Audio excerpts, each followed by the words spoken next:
तो देखिए क्या क्या पढ़े थे इसमें, एक बार देख लीजिए। फैक्टर्स एंड रिमाइंडर थ्योरम हम लोगों ने पॉलिनोमियल क्या होता है, पॉलिनोमियल समझते हैं ना, डिग्री 1 2 3, मोनोनोमियल, बाइनोमियल, ट्राइनोमियल, ये सब पढ़े थे ना। जिसमें वन टर्म होगा उसको क्या बोलेंगे, मोनोमियल। दो टर्म होगा तो क्या बोलेंगे, बाइनोमियल। तीन होंगे तो, तीन से ज़्यादा होंगे तो क्या होगा, पॉलिनोमियल।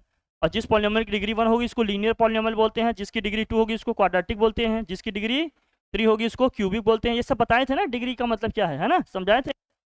जीरोज जो भी होते हैं हमेशा उसको क्या करते हैं, सेटिस्फाई करते हैं। भाई जो भी जीरोज आता है, मैंने कहा अगर किसी भी इक्वेशन को हमने फैक्टराइज किया, एक्स की जो वैल्यू आई उस इक्वेशन में रखेंगे तो इक्वेशन को हमेशा क्या करता है, सेटिस्फाई करता है। ये बताया, ठीक। चलिए, अब हमने कहा फैक्टर थ्योरम इसमें पढ़ा था। फैक्टर थ्योरम में हमें बताया था अगर x माइनस ए से हम किसी पॉलिनोमियल p ऑफ x को डिवाइड करेंगे तो p ऑफ ए हमेशा क्या आएगा, जीरो आएगा। मतलब रिमाइंडर क्या आएगा, जीरो आएगा। तब कहेंगे कि ये उसका फैक्टर है, अदरवाइज अगर x प्लस ए से डिवाइड कर रहे होते तो, x प्लस ए से डिवाइड करेंगे तो क्या होगा, p ऑफ माइनस ए की वैल्यू आएगी। कैसे आएगा माइनस ए, समझ में रहा ना। हमने कहा था इसको इक्वल टू में जीरो रखेंगे, x की वैल्यू निकालेंगे, ये रखेंगे। यहीं से हमने स्टार्ट किया था मैडम वाले फॉर्म में। फिर से आ जाएं, नहीं जब आप लोग कहेंगे तो वहाँ से स्टार्ट कर देंगे। तो फिजिक्स और केमिस्ट्री में करते हैं, वहाँ से फिर मजा आएगा। A x minus b is a factor of p of x, तो क्या आएगा, अगर ये फैक्टर है तो यहाँ से एक्स की वैल्यू निकालेंगे तो क्या होगा, a x minus b equal to zero करेंगे तो ए एक्स इक्वल टू क्या होगा, बी होगा।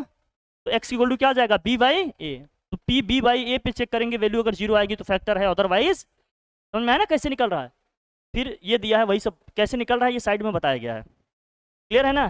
फिर एक्स माइनस ए एक्स माइनस बी अगर है तो मान लीजिए एक्स माइनस ए भी फैक्टर है, एक्स माइनस बी भी फैक्टर है, तो पी ऑफ ए भी जीरो आएगा और पी ऑफ बी भी जीरो, दोनों को अलग अलग जीरो के बराबर करेंगे। पी ऑफ ए भी जीरो आएगा और पी ऑफ बी भी जीरो आएगा, मतलब एक्स को ए से रिप्लेस करेंगे, फिर एक्स को बी से रिप्लेस करेंगे, दोनों रखने पे इक्वेशन को क्या करेगा, सेटिस्फाई करेगा, इक्वल टू में जीरो आ जाएगा। क्लियर है। रिमाइंडर थ्योरम ये कहता है कि अगर हम किसी पॉलिनोमियल को एक्स माइनस ए से डिवाइड कर रहे हैं तो हमारा रिमाइंडर क्या आएगा, पी ऑफ ए जो आएगा वही हमारा क्या हो जाएगा, रिमाइंडर। ये बताया था ना। और एक्स प्लस ए से डिवाइड करेंगे तो पी ऑफ माइनस ए जो आएगा वही हमारा क्या हो जाएगा, रिमाइंडर होगा। बाकी आपने पढ़ा होगा डिवीजन एल्गोरिदम। डिवीजन एल्गोरिदम में होता है डिविडेंड इक्वल टू क्या होता है, डिवाइजर इनटू कोसेंट होता है। भैया ये क्या लिख दिया, ऑसेंट लिख दिया। ये कोसेंट इन प्लस क्या होता है, रिमाइंडर होता है। ठीक है भैया। F of x equal to क्या होगा, g of x into a x plus r x. R x का मतलब रिमाइंडर है, बहुत ध्यान से देखना। रिमाइंडर हमेशा क्या होगा, रिमाइंडर हमेशा क्या होगा। अब यहाँ से एक कॉन्सेप्ट तुम्हें समझाते हैं तब आपको समझ में आएगा। रिमाइंडर हमेशा क्या होगा, जीरो या जीरो से बड़ा होगा, और लेकिन डिवाइजर से क्या होगा, छोटा होगा। इसी को लेकर एक क्वेश्चन में हमेशा पूछता हूँ बच्चों से, आप लोग भी देखें जीनियस बच्चे हैं, बता पाते हैं कि नहीं। अरे जीनियस है ना।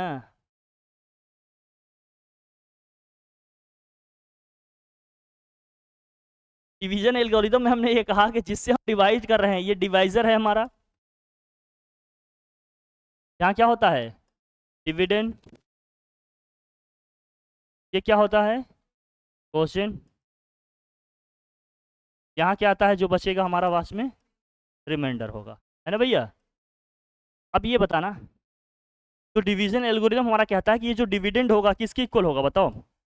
डिविडेंड हमारा किसके इक्वल होगा, डिवाइजर इंटू क्या होगा, क्वोशिएंट, प्लस क्या होगा, क्लियर है। यहीं से एक कॉन्सेप्ट हम समझाते हैं हमेशा, आज आप लोगों से भी डिस्कस करते हैं, देखिए कैसे होगा।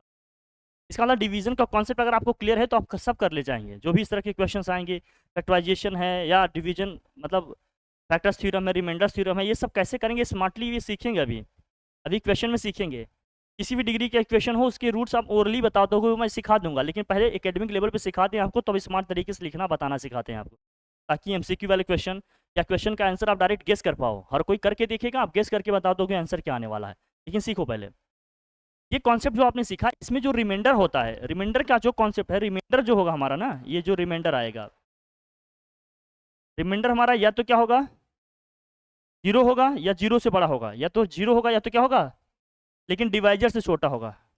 मतलब जिससे डिवाइड कर रहे हैं उससे हमेशा छोटा ही आएगा, ऑब्वियस सी बात। अगर छोटा नहीं होगा तो एक बार और चला जाएगा, वन टाइम्स और ले जा सकते हैं हम, समझ गए। अब इसी पे एक क्वेश्चन पूछते हैं हम हमेशा, मैं आप लोगों से भी पूछता हूँ, देखिए आप लोग आंसर कर पाते हो कि नहीं। क्या हो सकता है आप लोगों से पहले कभी डिस्कस किए होंगे। जैसे मैं आपसे पूछूं, आपको डेसिमल में आंसर नहीं बताना है, रिमाइंडर क्वोशिएंट सब बताना है। 3 से डिवाइड करना है अपने को माइनस के 16 को, किससे डिवाइड करना है 3 से माइनस 16 को, होता था हमने कभी डिस्कस किया था। अब देखो यहीं से आएगा, फिर यहाँ ले जाते हैं, कितने टाइम्स आएगा ये -5 टाइम्स ले जाएंगे तो ये गलत हो जाएगा। क्यों गलत हो जाएगा? क्योंकि -5 टाइम्स ले जाएंगे तो यहाँ क्या आ जाएगा -15। क्योंकि जब हम डिवाइड करते हैं चीज़ों को तो क्या ध्यान रखते हैं कि यहाँ जो भी नंबर आएगा या तो इससे छोटा आएगा या इसके बराबर आएगा। जब -15 रखा तो -15 -16 से बड़ा है ना। कॉन्सेप्ट हमारा क्या कहता है, छोटा रहना चाहिए। अरे बड़े बड़े नहीं कर पाते, टीचर फंस जाते हैं गुड़िया, ये मजाक की बात नहीं है। कॉन्सेप्चुअल क्लैरिटी के लिए जानना जरूरी है। इसी के लिए मुझे 10 रुपया मिले थे प्रोफेसर से, यूनिवर्सिटी में कोई नहीं कर पाया था, फिर भी लड़का था, लेकिन प्रोफेसर थोड़ा कंजूस था। कितना दिया था? सैकड़ों बच्चों में 250 बच्चों के ग्रुप में 10 रुपये निकालना, 250 गुणे 10 करना, उतने के बराबर इनाम है वो। समझ रहे नहीं? जहाँ सब डरे सहमे से बैठे हैं, कुछ नहीं बता पा रहे हैं, अचानक से एक हाथ उठता है बीच से, फिर जाता है फटीचरों की तरह बताता है कैसे होगा कैसे नहीं होगा। समझ रहे ना? फिर उस दिन से माहौल बना पीछे पीछे, प्रोफेसर की खास खत्म होगी तो थोड़े अलग माहौल बना एकदम। तब वो सब जीना होता है। यही नहीं गुड़ा, बस क्या ही कर रहे हैं। ठीक कहते हैं जीवन में एक डायरेक्शन होना बहुत ज़रूरी है। हम लोग भटके हुए राहगीर हैं, जो मन में आता है वही करते हैं। यहाँ कितने टाइम्स ले जाए -6 टाइम्स, कितने टाइम्स ले जाएं -6 टाइम्स ले जाएंगे तो यहाँ -18 आएगा। देखो -18 -16 से कम है कि नहीं? कम है। नियरेस्ट नंबर क्लोज नंबर लिखते हैं ना, जो नियरेस्ट उसके क्लोज नंबर होगा। अब इसको माइनस करते हैं तो यहाँ प्लस होगा। 16 में से 18 में 16 को माइनस करते क्या आएगा? 2 आएगा। देखो 2 डिवाइजर है, रिमाइंडर है। 2 क्या है? डिवाइजर छोटा है और पॉजिटिव भी है ना। डिस्कस किए थे, ध्यान रखना ये सब। पूछोगे बड़े बड़े नहीं बता पाएंगे, सब यही गलती करते हैं। नहीं पूछ के देख लेना। एक बार तो हमने कहा था कुछ पूछने के लिए, तुम लोगों ने पूछा ही नहीं किसी से। कुछ पूछने के लिए कहा था ना हमने बीच में, क्या कहा था पूछने के लिए? मॉलिक्यूलर फार्मूला कहा था ना किसी का? मॉलिक्यूलर फार्मूला पूछा था किसी से? नहीं ना? पूछ के पता चल जाएगा, तब पता चला जाएगा। आम नहीं तो समझ में आएगा, ऐसे नहीं चलेगा। देखो चलो अब क्वेश्चन में आ जाते हैं गुड़िया। पहला क्वेश्चन क्या है देखो, फर्स्ट क्वेश्चन। जो ध्यान से पढ़ना, पहले क्वेश्चन को देखना, मैं कैसे सॉल्व करना बता रहा हूँ, बाकी आप कर ले जाएंगे। बस 1-2 क्वेश्चन देख लो बस ध्यान से। यूजिंग फैक्टर थ्योरम यूज करना है। Show that x-2 is a factor of x³ + x² - 4x - 2। Hence factorise the polynomial completely. Polynomial को कंप्लीटली फिर क्या करना है अपने को? फैक्टराइज भी करना। बहुत ध्यान से देखना। अगर x-2 इसका फैक्टर है तो p(2) इसका क्या आएगा? इसको मान लेना कि ये p(x) है, पहले लिखेंगे। तो p(2) क्या आएगा? 0 आएगा सॉल्व करने पे। इसका मतलब तब फैक्टर होगा इसका। तो अगर यहाँ p(x) नहीं दिया है ना, तो आप ये ना सोचिएगा कि लिखें कि ना लिखें, आप अपने से कंसीडर करके लिख सकते हैं। अपनी सिंप्लिसिटी के लिए, आप अपने कन्वीनियंस के लिए कुछ नया वेरिएबल डाल सकते हैं, उसमें कोई परेशानी वाली बात नहीं। जैसे मान लो एग्जामिनेशन हॉल में कोई ऐसा सिंबल आ गया जिसको ड्रॉ करने में आपको प्रॉब्लम आ रही है, तो आप उसको रिप्लेस करके कोई दूसरा सिंबल यूज़ कर सकते हैं। बस साइड में बता दो कि जहाँ इसका मतलब ये है, हमने ये चीज़ यूज़ किया है, कोई दिक्कत नहीं। मुझे थोड़ी सी दिक्कत हो रही थी, हम अपनी सिंप्लिसिटी के लिए, कन्वीनियंस के लिए क्या किया, इसके प्लेस पे ये यूज़ कर रहे हैं। बाकी हमने जहाँ जहाँ ये लिखा है इसका मतलब वही समझिएगा जो आपने सिंबल दिया है, कोई फ़र्क नहीं पड़ता इससे। ये सब सीखे रहो, नहीं कभी आप हेजिटेट होंगे या मान लो गलत सलत बना कर आएंगे तो मार्क्स कटेंगे। बेटर है कि हम जिसमें अपने आप को समझते हैं कि कंफर्टेबल है वो वाला करें, ठीक है ना। देखिए अब क्या करिएगा, यहाँ x-2 दिया है, x-2 इसका फैक्टर है, पॉलिनोमियल p(x) नहीं दिया, आप मान लीजिएगा। क्वेश्चन कैसे करेंगे, यहाँ देखिए पहला क्वेश्चन है ना अपना, तो मान लेंगे polynomial of x। Let polynomial of x कितना दिया है बताओ, ये x⁴ प्लस क्या दिया है, x² - 4x, ये x⁴ x² - 4x और -4, यही है। कह रहा है x-2 is a factor show करना है। तो आप कहोगे क्या, इफ x-2 लिखने का तरीका सीखिए, प्रोटोकॉल्स बहुत ज़रूरी हैं, मार्क्स लिखने के ही मिलेंगे, स्टेप मार्किंग तभी होगी। If x-2 is a factor of किसके, p(x) लिखो, देन क्या होगा, देन यहाँ से लिखिएगा p(2) इक्वल टू क्या होगा, 0 होगा, ये होना चाहिए। तो p(2) निकालेंगे हम, तो p(2) इक्वल टू क्या आएगा, देखो जहाँ जहाँ एक्सप्रेशन में x है वहाँ क्या रखिएगा, 2 रखेंगे, तो 2 का क्या होगा, क्यूब प्लस 2 का स्क्वायर माइनस के 4 इंटू क्या हो गया 2 माइनस क्या हो गया ये 4। यहाँ तक समझ में आ रहा है, कोई परेशानी नहीं। सॉल्व करेंगे 2 का क्यूब क्या आएगा 8, 2 का स्क्वायर 4, माइनस के 8 -4, -8 प्लस 4 -4 कैंसिल आउट होकर क्या गया 0। तो आप यहाँ लिखोगे हेंस व्हाट, हाँ hence x - 2 is a factor of, बहुत ध्यान से देखना, अभी लिखना नहीं, is a factor of p of x। अब इसका मतलब अगर x - 2 इसका एक फैक्टर है, मैं इसे समझाता हूँ, बहुत ध्यान से देखिए, यहाँ से बहुत चीज़ें आप सीखेंगे, आपकी कैलकुलेशन इजी बनने वाली है। ये फैक्टराइजेशन का कॉन्सेप्ट आपको हमेशा मैथ्स में काम आएगा, कभी भी पढ़ोगे आप, ट्रिग्नोमेट्री में आएगा, क्वाड्रेटिक पॉलिनोमियल में आएगा, एलिप्स पढ़ोगे, हाइपरबोला पढ़ोगे, पैराबोला पढ़ोगे, बहुत सारी मैथ्स में हर जगह, ऑलमोस्ट हर जगह आना है। इसलिए जो यहाँ टेक्निक सिखाने जा रहे हैं इसको सीखो, ये बहुत इंपॉर्टेंट है, और वो कहीं नहीं मिलेगा, सिर्फ कहाँ मिलेगा, क्योंकि आप लोग आम नहीं क्या हो, ये यहीं मिलेगा सिर्फ और सिर्फ यहीं, ये सीखो। अभी तो समझा रहे हैं बस अपने लेवल पे, फिर देखो कैसे लिखेंगे स्मार्ट तरीके से समझते हैं।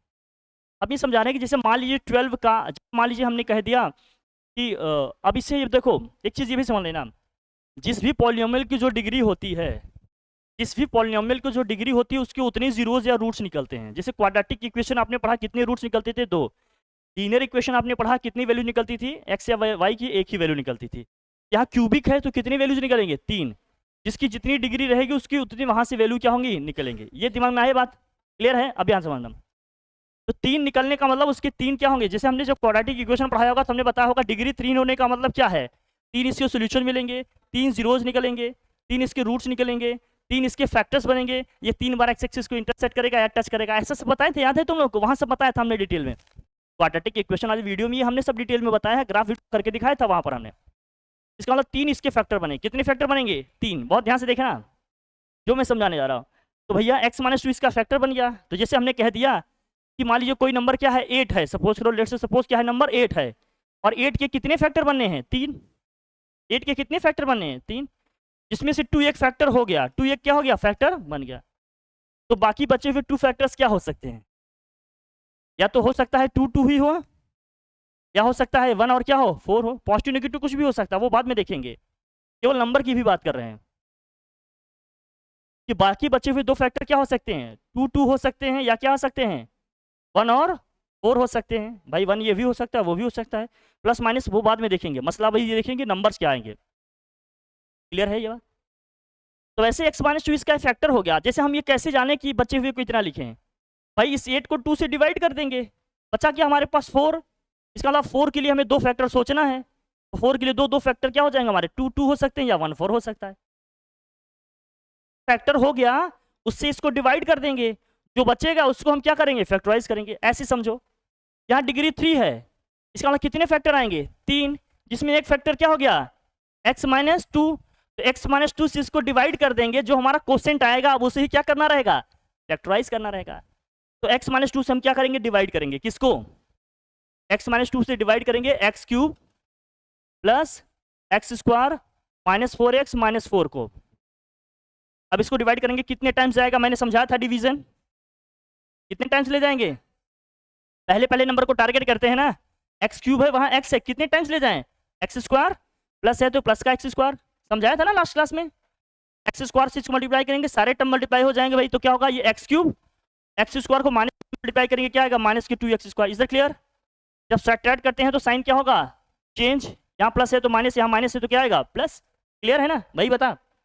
अब ये इससे क्या होगा, यहाँ x² है प्लस 2x² है, क्या हो जाएगा ये 3x², बचा क्या क्या अपने पास आ रहा है ना भैया, चलो। अब यहाँ 3x² है, यहाँ सिंपली x है, तो वहाँ कितने टाइम्स ले जाएं प्लस 3x टाइम्स ले जाए ना, क्यों, क्योंकि यहाँ प्लस 3x² है, वहाँ x है तो प्लस 3x टाइम ले जाएंगे तभी 3x² आएगा, है ना भाई, समझ में आ रहा है। एक एक नंबर टारगेट करो सब अपने यहाँ बनता जाएगा। फिर यहाँ लिखेंगे तो क्या होगा 3x² और 3x को -2 से मल्टीप्लाई करेंगे क्या आ जाएगा -6। अब सब्ट्रैक्ट करेंगे तो साइन चेंज होगा, यहाँ भी माइनस आएगा, यहाँ क्या आएगा प्लस, ये से कैंसिल होगा, +6 -4 सॉल्व करेंगे तो क्या आएगा 2x -4। अब ध्यान से देखना, यहाँ 2x है यहाँ सिर्फ x है, तो कितने टाइम्स ले जाएं +2 ले जाए -2 +2, यहाँ पॉजिटिव साइन है ना, +2 टाइम्स ले जाया जाए, तो यहाँ ले जाएंगे +2, बचा क्या अपने पास, यहाँ 2 से मल्टीप्लाई करेंगे क्या हो जाएगा 2x -4 सब्ट्रैक्ट करेंगे तो क्या आ जाएगा, रिमाइंडर 0 आ गया ना। अब यहाँ से एक चीज़ क्लियर हुई क्या, तो यहाँ से जब आप डिवाइड कर लोगे ना तो क्या होता है जरा देखो, ये जो डिविडेंड होगा डिवाइजर और कोसेंट के मल्टीपल के प्रोडक्ट के इक्वल आएगा कि नहीं। सो यहाँ से क्या होगा, therefore p of x equal to जो आपने लिखा है क्या, x cube plus x square minus 4x minus 4, इसको अपन क्या लिख सकते हैं, x माइनस 2, इसका एक फैक्टर था पहले से ही, तो बच्चा दूसरा क्या, x square plus 3x plus क्या है, अब ये क्वाड्रेटिक बन गया कि नहीं, क्वाड्रेटिक को तो फैक्टराइज करना आएगा ना, यहाँ +2 है ये +3 है, तो यहाँ क्या होगा, इसका मतलब दोनों नंबर यहाँ पॉजिटिव होने चाहिए, दोनों नेगेटिव, दोनों पॉजिटिव है या दोनों, तभी दो नंबर का प्रोडक्ट +2 आएगा, तो यहाँ पॉजिटिव है तो दोनों नंबर क्या होंगे पॉजिटिव, अगर यहाँ प्लस साइन लिखा है इसका मतलब दोनों क्या होंगे पॉजिटिव, तो +3 को +2 +1 लिख सकते हैं अपन, क्यों भाई, ये हो जाएगा x square plus 2x plus x, दोनों में क्या कॉमन दिख रहे हैं अपने को बताओ, दो टर्म लेंगे स्टार्टिंग के, यहाँ क्या कॉमन दिख रहा है, x सिर्फ x प्लस 2, इन दोनों में कुछ कॉमन नहीं है, सिर्फ 1 कॉमन कर लो, क्या आ जाएगा x प्लस 2, ये आ गया x माइनस 2, क्या हो गया ये x प्लस 2, और बचा क्या अपने पास x प्लस 1, क्या यही हमारा कंप्लीट आंसर, कंप्लीटली हमें इसको फैक्टराइज करना था, फैक्टराइज कर लिया हमने, क्या यही हमारा आंसर हो जाएगा, ये हमारा आंसर, इस तरह से इसको सॉल्व करना पड़ेगा। एक तो एक दूसरा तरीका हो गया, एक तरीका तो ये हो गया कि ये आएगा इससे, दूसरा समझना, एक तरीका तो ये हो गया कि ये कमरों को तुम डिवाइड कर लो ये आ जाएगा आंसर, हमने देख लिया ये इसका फैक्टर है कि नहीं, पहले हमने चेक किया हाँ इसका फैक्टर है, फैक्टर थ्योरम समझ में आया कि इसका फैक्टर है, अगर इसका फैक्टर है तो हम डिवाइड करेंगे, डिवाइड करने के बाद जो कोसेंट आएगा अगेन उसको क्या करेंगे फैक्टराइज करेंगे, कंप्लीट फैक्टर इसके निकल जाएगा, समझ में आई हमारी बात, कोई दिक्कत परेशानी, अगर इसके जीरोस पूछता तो एक जीरोस यहाँ से, एक रूट्स इसका यहाँ से निकल जाता, x माइनस 2 इक्वल टू 0 करते तो x की वैल्यू क्या आ जाती 2 आ जाती, यहाँ से क्या करते, जब x प्लस 2 इक्वल टू 0 करते तो x की वैल्यू क्या आती -2, जब x प्लस 1 इक्वल टू 0 करते तो x की वैल्यू क्या आ जाती -1, अगर पूछता कि इसके रूट्स निकालो या अदर 2 रूट्स निकालो तो क्या क्या आते -2 -1, कुछ भी पूछा जा सकता है, हर चीज़ के लिए रेडी रहो, लेकिन ये तो दूसरा हो गया, चलो ठीक है, ये आप आपको हमने कॉन्सेप्ट बता दिया, आप करो धूमधाम तरीके से करो, इसमें कहीं फंसने वाले अब नहीं है, लेकिन एक दूसरा तरीका, अब ये समझो जो भी सिखाया जा रहा है, ये समझ में आया, किसी कोई डाउट तो नहीं इसमें, वो तो बता सकते हो भाई, नहीं ना, पक्का, अगला देखो,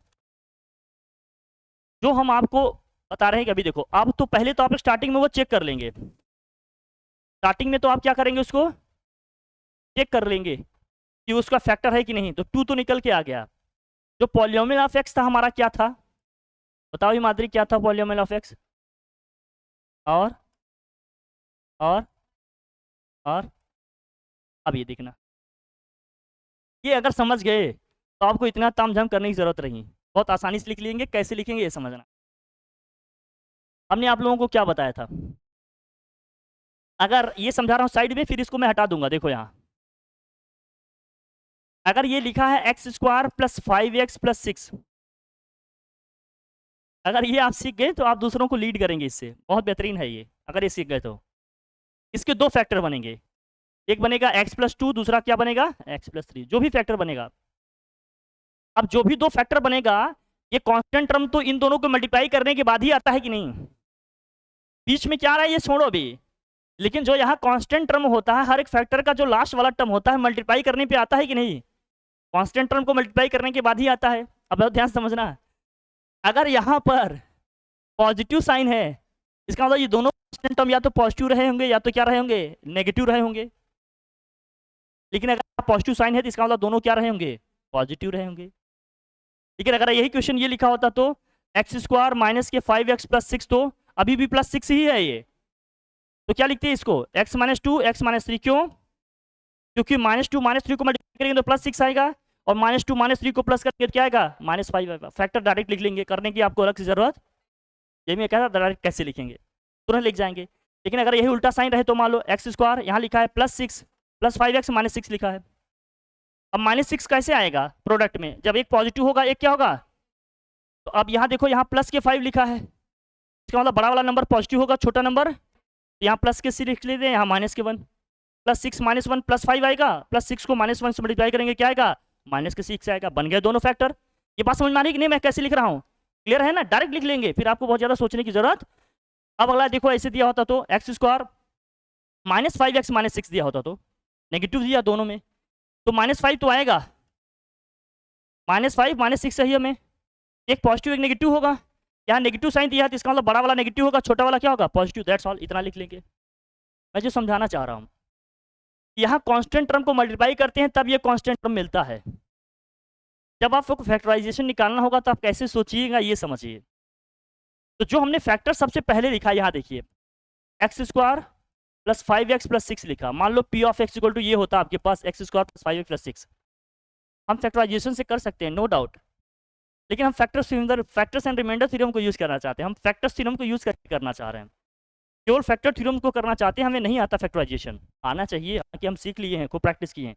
इन केस अगर आप नहीं करना चाहते हैं, आपके दिमाग में आ रहा है कि आज कुछ तूफानी करते हैं, कुछ नया ट्राई करेंगे, लेकिन वो ट्राई जो कर रहे हैं वो खराब नहीं है, वो भी एक मेथड है, ठीक है? तो करेंगे, क्या करेंगे उस केस में? जो यहाँ कांस्टेंट टर्म है उससे पकड़िए। कांस्टेंट टर्म क्या है? प्लस के 6। प्लस 6 के क्या क्या पॉसिबल फैक्टर्स हैं ये देखो। प्लस माइनस 1 हो सकता है, प्लस माइनस और प्लस माइनस क्या हो सकता है? 6 हो सकता है कि नहीं? अब देखो, हमने आपको समझाया था, अगर P ऑफ 1 की वैल्यू निकाले हम, P ऑफ 1 निकाले तो यहाँ क्या आएगा? 1 + 5 + 6 क्या आ जाएगा? 12 आएगा, नॉट इक्वल टू 0। नहीं आया तो इसका मतलब फैक्टर नहीं बनेगा। अच्छा, यहाँ P ऑफ 1 लिखे हैं, अगर P ऑफ 1 लिखे हैं इसका मतलब क्या फैक्टर रहा होगा? x - 1 की हम चेक कर रहे हैं। हम किसको चेक कर रहे हैं? मैंने बताया था ना, हमने कहा था रूट्स का जो साइन होगा, फैक्टर का जो साइन आएगा, अपोजिट रहते हैं, याद है ना? अगर हम P ऑफ 1 पे चेक कर रहे हैं तो इसका मतलब बेसिकली किस फैक्टर की हम बात कर रहे हैं? x - 1 की बात कर रहे हैं हम। अगर मैं P ऑफ -1 को चेक कर रहा हूँ, इसका मतलब किसकी बात कर रहा हूँ मैं? x + 1 की बात कर रहा हूँ। समझ रहे हैं कि नहीं हमारी बात? क्योंकि इक्वल टू 0 करेंगे x की जो वैल्यू आएगी वही रखते हैं ना इसमें हम। तो यहाँ क्या आएगा? अब ये आएगा -1 का स्क्वायर +1 होगा, -5 + 6 सॉल्व करेंगे क्या आएगा? 2 आएगा, ये भी डज नॉट इक्वल टू 0। इसका मतलब x + 1 भी इसका फैक्टर नहीं है। अब हम किसको चेक करें? x + 2 पे चेक कर लेते हैं। किस पे चेक करते हैं? x + 2, x - 2 पे कर रहे हैं। मान लो हम P ऑफ 2 निकाल रहे हैं। क्या निकाल रहे हैं? P ऑफ 2 निकालेंगे तो जहाँ जहाँ x है वहाँ क्या रखेंगे? 2 का स्क्वायर + 5 × 2 + 6, तो क्या आएगा? ये 4 आएगा, ये 10 आएगा, ये 6 आएगा, कितना आएगा? 20 आ जाएगा। ये भी डज नॉट इक्वल टू क्या है? 0 है, 0 के इक्वल नहीं है ये, है ना भाई? तो अगर P ऑफ -2 निकालें तो P ऑफ -2 निकालें तो P ऑफ -2 निकालेंगे तो क्या होगा? जहाँ जहाँ x है वहाँ क्या रखेंगे? -2 + 5 × -2 प्लस क्या हो गया? 6। सॉल्व करेंगे यहाँ +4 -10 + 6 सॉल्व करेंगे, क्या आ जाएगा भैया? 0। 0 मिल गया, लेकिन कहाँ मिला? P ऑफ -2 पे। अगर P ऑफ -2 भी मिला तो क्या हो गया? x + 2 इज ए फैक्टर हम चेक किए। अब मुद्दे की बात समझना, x + 2 पे चेक किए ना, तो अब हमें आगे वाले में क्या चेक करना है ये हम कैसे डिसाइड करेंगे? बहुत स्मार्टली सोचिए, नहीं एक बच्चा पूरा ही रखेगा। x + 2 एक फैक्टर बन गया, तो यहाँ आ रहा था +6, यहाँ आ रहा था +6। इसका मतलब अगर ये पॉजिटिव आ गया तो अगला वाला भी क्या होना चाहिए? पॉजिटिव। और 6 का एक फैक्टर 2 हो गया तो दूसरा क्या होगा? 3 ही हो सकता है, 3 से अलावा कुछ नहीं हो सकता। तो -3 पे नहीं चेक करेंगे, डायरेक्ट किस पे चेक करें? +3 फैक्टर मतलब -3 वैल्यू। इसका मतलब हम P ऑफ -3 पे चेक करें। अब डायरेक्ट किस पे चेक करें? क्यों -3 पे? समझे? क्योंकि x + 2 अगर फैक्टर बन गया, यहाँ प्रोडक्ट क्या आ रहा था? +6, तो या तो दोनों टर्म हमारे पॉजिटिव होते या दोनों क्या होते? नेगेटिव। अगर एक पॉजिटिव आ गया तो इसका मतलब दूसरा वाला फैक्टर भी क्या होगा? पॉजिटिव ही होगा। अगर x + 3 पे चेक कर रहे हैं तो हम वैल्यू किसकी निकालें? P ऑफ -3 की निकालेंगे। तो यह आ जाएगा आपका क्या? -3 का स्क्वायर आप देख लो यहाँ से, 5 × क्या हो गया? -3 + के 6। आप सॉल्व करोगे, देखो ये क्या आएगा? 9 + 16, ये क्या होगा? 0 आ गया कि नहीं? तब यहाँ से डायरेक्ट लिख दोगे। अगर इस पे ये सेटिस्फाई हो रहा है तो अब इसके रूट्स क्या हो जाएंगे? यहाँ से डायरेक्ट लिखोगे क्या? x + 2 और x + 3। ये फैक्टर थ्योरम, हालांकि ये थोड़ा लेंदी है, लेकिन जिसको नहीं आता वो तरीका अपना सकता है। इसी तरह से क्यूबिक वाले में है, वह ध्यान से देखना। ये तो समझने के लिए बता दिया, अब इसे हम ले लेते हैं, देखो बताते हैं कैसे।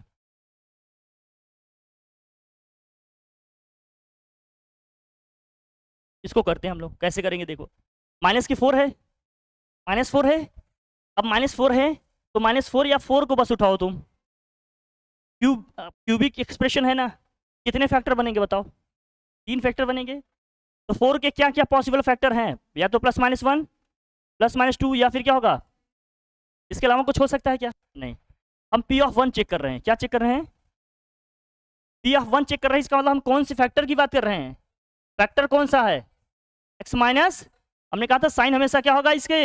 अपोजिट होगा। तभी तो x की वैल्यू बनाई।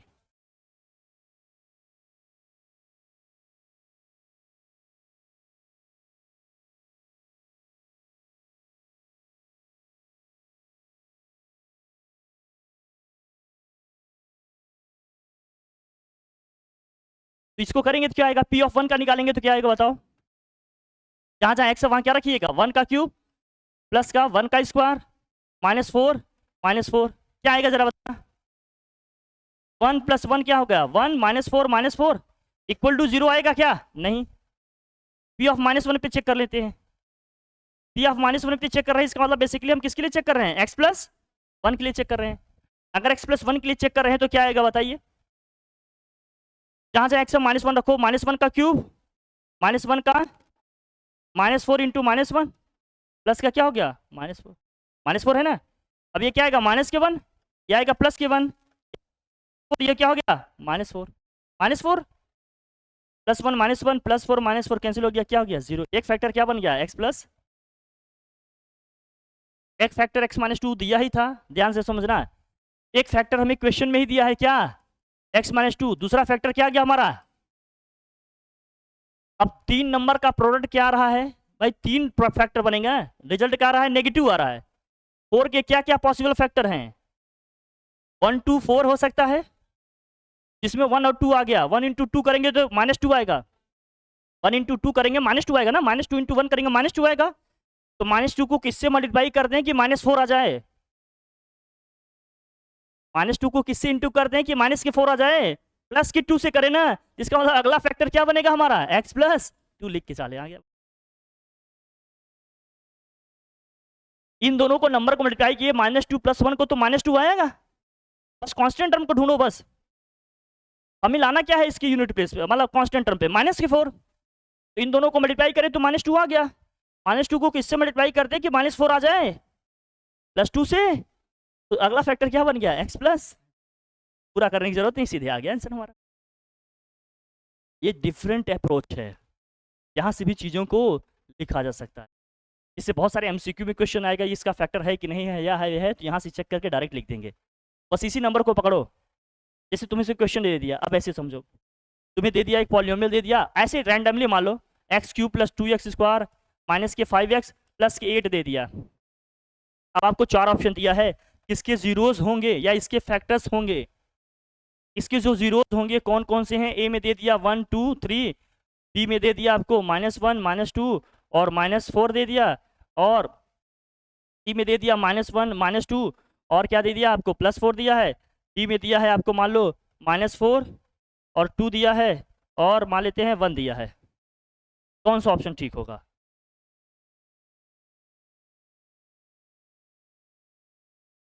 इसके जीरोज पूछ रहा है, मतलब वैल्यू। अगर ये जीरोज दिया है तो इसके फैक्टर्स क्या क्या होंगे? बहुत ध्यान समझना गुड़िया। यहाँ +8 आ रहा है। +8 कब आ सकता था? जब क्या हो? +8 कब आ सकता था? ध्यान से समझना। जब 2 नेगेटिव हो, एक क्या हो, या तीनों ही क्या हो? और कोई पॉसिबिलिटी है कि 3 का प्रोडक्ट पॉजिटिव कब आ सकता है? जब 2 नेगेटिव हो, एक पॉजिटिव हो, या क्या हो, तीनों क्या हो? पॉजिटिव। अगर ये देखा जाए तो ये फैक्टर में क्या क्या आएंगे? इसके हिसाब से फैक्टर x-1 आएगा, x-2 आएगा, और ये वैल्यू है ना। फैक्टर में लिखें तो ये बनेगा। इसको फैक्टर में लिखते हैं तो क्या बनता? x+1 x+2 और तब पॉजिटिव आया, तो हम समझ जाएंगे कि यही हमारा क्या हो जाएगा। बाकी गेस कर लेंगे जिसमें जो आ रहा होगा। मतलब एक तरीका बता रहे हैं कि कैसे समझेंगे कि यही ऑप्शन क्या है हमारा। एक बच्चा फैक्टराइज करेगा, तुम इसको स्मार्ट तरीके से, फैक्टराइजेशन कॉन्सेप्ट है वहीं से लेके आगे बढ़ जाओगे। ये सोचने का एक तरीका बता रहे हैं आप, स्मार्ट थिंकिंग थोड़ा। जब तक माइंड को आपने एक्सप्लोर नहीं किया, कुछ नया सीखा नहीं। जब तक कुछ नया सीखा नहीं, उस चैप्टर को आपने ढंग से सीखा नहीं, इसका मतलब किताब का हिस्सा पढ़े तो कुछ थोड़ी रहेगा, क्योंकि हम लोग आम नहीं पास हैं, कुछ तो नया सीखेंगे ना। बुक पढ़ के चलेंगे, बुक मैथड पढ़ के थोड़ी चलेंगे, माइंड को एक्सप्लोर करेंगे जहाँ जितना पॉसिबल है। अभी तो बच्चे हैं आप, जब लेवल पे आएंगे ना, जीवन रहा तो बहुत कुछ सिखा देंगे, अभी तो इतना ही है। मतलब इतने इतने तरीके की बुक ही छोटी पढ़ने लगेंगे, लगेगा कि यार अब तो कुछ नहीं है, अब तो जो गुरुजी सीट दे रहे हैं वही करें, बाकी बुक में वो दम नहीं रहा। लेकिन जब सीख पाओगे तब नींद आ रही है गुड़िया, आ रहा है। ठीक, पहला क्वेश्चन हो गया। इस तरह से तीसरा, चौथा, पांचवा जो भी है उसको ट्राई करिएगा। अभी आज मैं इतना ही बता दिया हूँ बस कैसे करना है। ठीक है भाई, चलिए।